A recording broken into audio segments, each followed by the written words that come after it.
lagi dalam mata kuliah tafsir ayat dan hadis ekonomi. Dan pada kesempatan kali ini kita akan sedikit membahas tentang tafsir ayat dan hadis ekonomi yang berkaitan dengan investasi. Simak terus ya.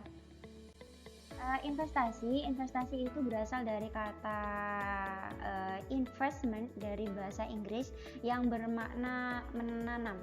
Kemudian dalam bahasa Arab, investasi itu disebut dengan istismar yang bermakna berkembang, berbuah, ataupun bertambah jumlahnya. Jadi secara umum investasi itu adalah kegiatan menanam modal dengan harapan akan mendapatkan keuntungannya di kemudian hari. Nah, ayat-ayat yang berkaitan dengan investasi itu ada beberapa macam. Dalam surat Al-Hasyr ayat 18, kemudian surat Al-Luqman, surat Al-Baqarah, dan juga surat An-Nisa itu juga menjelaskan tentang investasi. Menurut Saprianto Nimo, ada perbedaan yang mendasar antara investasi dengan membungakan uang bank, baik dari segi definisi maupun dari segi istilah. Jadi kalau investasi itu kegiatan usaha yang mengandung resiko karena berhadapan dengan unsur ketidakpastian sehingga berpengaruh terhadap return atau kembalian yang tidak pasti ataupun tidak tetap. Sedangkan kalau membungakan uang bank itu kegiatan usaha yang kurang mengandung resiko karena perolehan pengembaliannya yang berupa bunga bank atau berupa bunga itu relatif pasti dan tetap. Jadi yang diperbolehkan dalam Islam adalah investasi yang tidak mengandung unsur riba, gharar, maisir ataupun yang lainnya. Jadi di dalam ilmu ekonomi ada dua macam investasi. Yang pertama yaitu investasi aktif, di mana seseorang itu lebih menempatkan modalnya dalam suatu proyek, kemudian mereka yang memberikan modal itu sama-sama mengatur proyek dan menikmati hasil dari tenaga kerja dan modal itu sendiri. Sedangkan investasi pasif, seorang investor itu hanya menyediakan modal dan menerima return atau pengembalian, tetapi tidak terjun langsung dalam proyek itu. Nah, di sini menurut opsi ini terhadap investasi pasif ini ada 3 opsi. Yang pertama yaitu mendepositokan uangnya pada bank dan menerima uang. Kemudian yang kedua membeli sekuritas dan obligasi dan menerima bunga. Kemudian yang ketiga membelikan saham dalam sebuah perusahaan dan menerima dividen. Jadi yang tidak diperbolehkan di sini adalah investasi pasif antara 1 dan 2. Antara 1 dan 2 yang ini.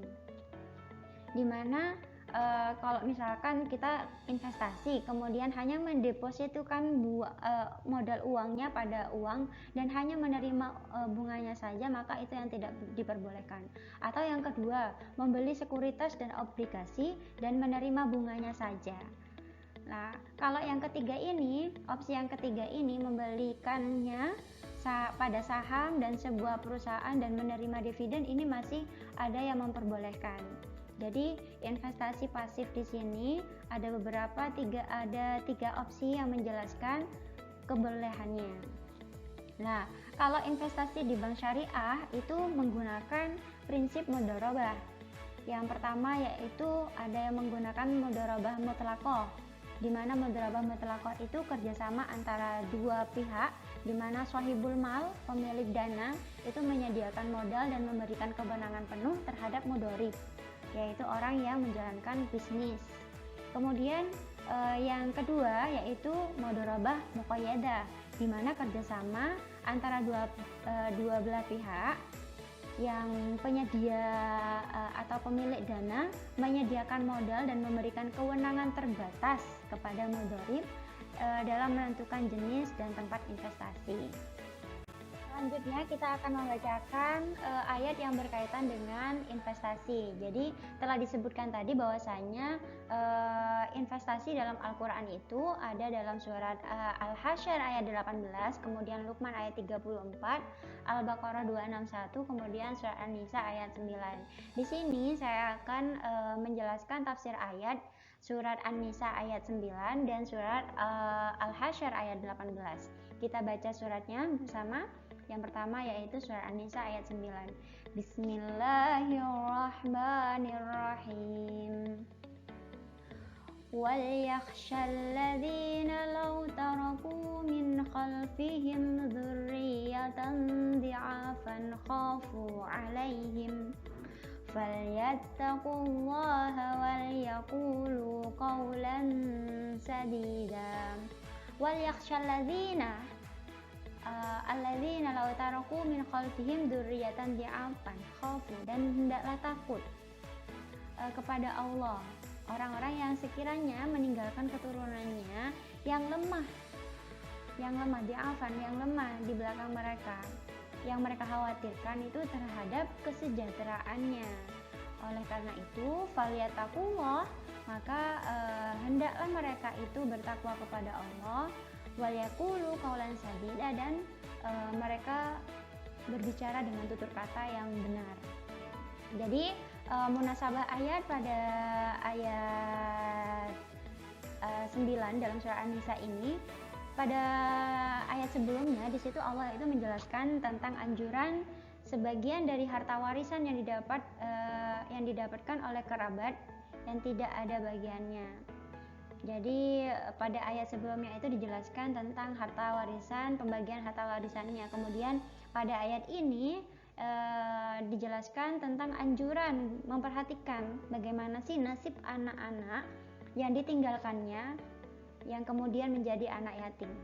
Nah, di sini ada asbabun nuzul dari surat An-Nisa ayat 9, di mana pada waktu itu Sa'ad bin Waqqas ketika itu beliau menderita sakit mendekati ajalnya. Kemudian Rasulullah itu menjenguknya dan berkata kepada Rasulullah, si Sa'ad bin Waqqas, "Wahai Rasulullah, kami seorang yang kaya raya tapi tidak memiliki ahli waris kecuali seorang anak perempuan.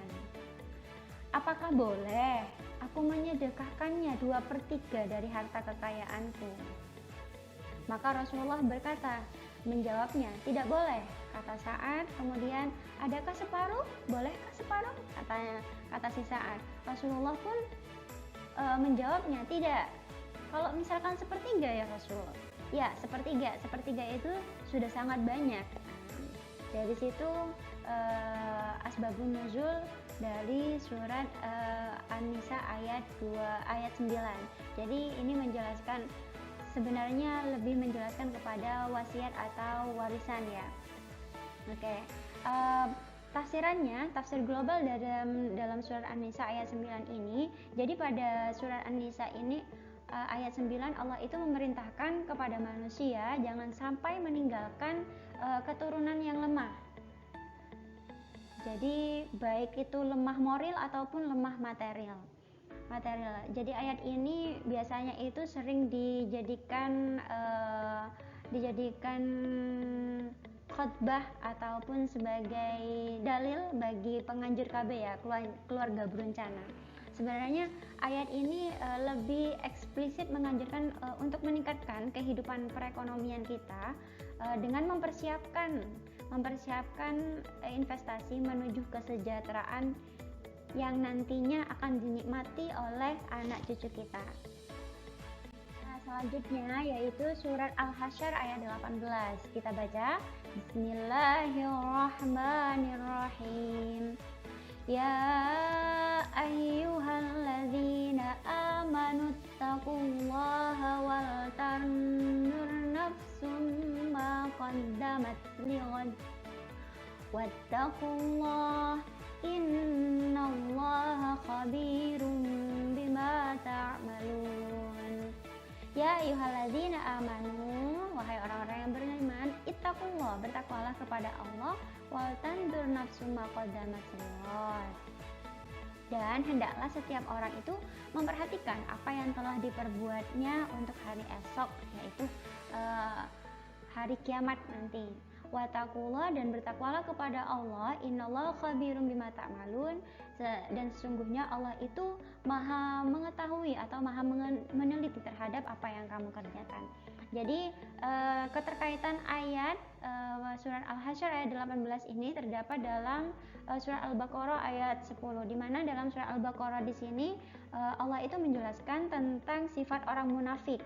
Di mana orang munafik itu orang yang menyatakan beriman kepada Allah secara lisan, padahal mereka itu tidak beriman, sehingga nasib mereka itu akan kekal nantinya di akhirat atau di neraka. Pada surat Al-Hasyr ayat 18 ini Allah mengingatkan kembali kepada orang-orang yang beriman, ya ayyuhalladzina amanu di sini kan, agar mereka itu benar-benar bertakwa, ittaqullah, bertakwa kepada Allah dan memperhatikan hari esok. Nah, pada penafsiran global dalam surat Al-Hasyr ini, sebenarnya surat Al-Hasyr ini secara eksplisit menerangkan bahwa kita itu sebaiknya selalu melakukan investasi. Investasi di sini bisa berupa investasi ibadah atau investasi maliyah, yaitu untuk bekalnya nanti. Investasi maliyah ini akan mendapatkan pahala dan bernilai ibadah apabila investasi yang dilakukan itu sesuai dengan prinsip syariat Islam. Nah, selanjutnya hadis yang menjelaskan tentang investasi itu sebenarnya sudah ada pada hadis yang diterangkan pada topik sebelumnya, yaitu pada topik keuangan negara. Ya, di topik sebelumnya, di topik keuangan negara itu telah saya jelaskan tentang hadis yang menjelaskan apabila anak Adam itu meninggal dunia, idza mata benu adama in qata amaluhu illa min salasin. Jadi ketika anak Adam itu telah meninggal dunia, maka ada 3 yang hanya bisa membantunya, kelak. Yang pertama yaitu idza mata ibnu adam in qata amaluhu illa min salasin, shadaqatin jariyah. Yang pertama adalah shadaqah jariyah, au ilmu yuntafa'u bihi, atau ilmu yang bermanfaat, atau waladan sholih, atau anak sholih yang selalu mendoakan orang tuanya. Jadi sedekah jariyah, kemudian ilmu yang bermanfaat, ataupun anak sholih yang selalu mendoakan orang tuanya, itu adalah investasi akhirat. Hal itu bisa dirasakan tentunya kalau misalkan seseorang telah meninggal dunia. Kemudian kalau ilmu yang bermanfaat itu adalah investasi yang bersifat dunia ataupun akhirat, karena ilmu yang bermanfaat itu akan menjadi investasi bagi orang yang mengamalkan ilmunya dan akan mendatangkan pahala bagi yang mengajarkannya di dunia maupun di akhirat. Jadi teman-teman di sini harus banyak berinvestasi, salah satunya yaitu dengan cara mencari ilmu yang bermanfaat untuk kalian semuanya. Ekonomi tentang investasi, semoga bisa bermanfaat buat teman-teman semuanya. Saya akhiri, wassalamualaikum warahmatullahi wabarakatuh.